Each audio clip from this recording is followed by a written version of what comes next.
Magandang umaga sa ating lahat. Narito po ang ating weather update sa araw ng Miyerkules, December 25, 2024. Amin na monitor na malalakas na pag-ulan sa bahagi ng South ng Luzon, dulot ng shear line. Ito yung boundary line, pagitan ng malamig na hangin at mainit na hangin. Kasalukuyan, makakapal na ulap na sasakupan ang malaking bahagi ng Southern Luzon. Ang amihan o northeast monsoon ay patuloy pa rin umiiral sa malaking bahagi ng Luzon.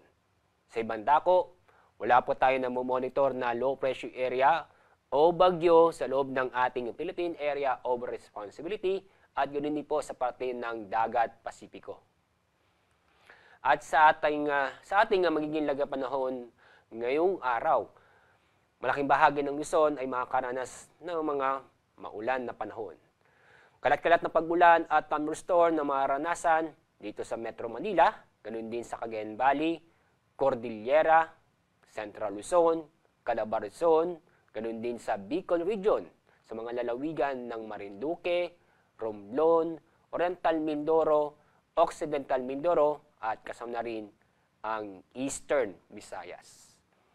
Samantala, sa lalabing bahagi ng ating bansa ay makaranas ng medyo maganda ang panahon, kung saan ay magiging bahagyang maulap hanggang sa maulap ang kalangitan, maliban sa mga isolated na mga pag-ulan dulot ng thunderstorm.